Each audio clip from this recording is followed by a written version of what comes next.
Le chef de l'État, Ali Bongo Ondimba, qui a également présidé ce matin au palais présidentiel le second Conseil national de la mer.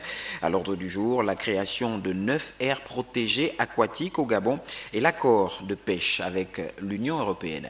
Bienvenue Minko, presse présidentielle. Le second Conseil national de la mer tient ses assises. Autour du chef de l'État, pour cette rencontre de haut niveau, les principaux intervenants dans le domaine. Il a été présenté au Conseil national de la mer un projet de décret qui crée 9 aires protégées aquatiques, certaines sous la forme de parcs marins, d'autres sous la forme de réserves marines.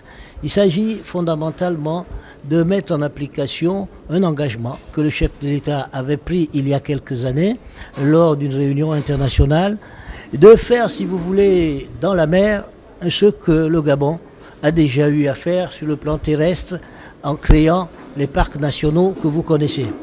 L'organe en charge de la conception et de la coordination de la politique maritime et fluviale ce jour s'attelle à la gestion durable et optimale des ressources marines.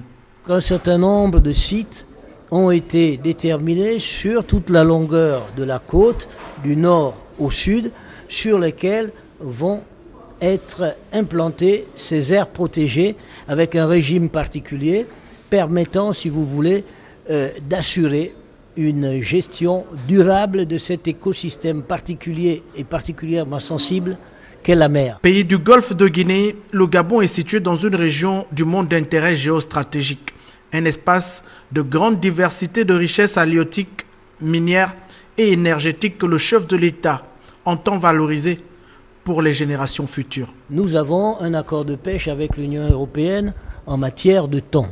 Il est bon à cet effet de rappeler 15% de la production atlantique de thon se trouve dans la zone économique exclusive du Gabon. Alors cet accord permet à la flotte thonière européenne de venir en tant que pêcher dans nos eaux. Il y a donc un accord qui a été signé en 1998 qui a déjà fait l'objet d'un certain nombre de tacites reconductions et qui va expirer dans 1 an. La mise en place de ce cadre d'échange traduit donc l'approche véritable du Gabon bleu et de la question maritime au plus haut niveau de décision en République gabonaise.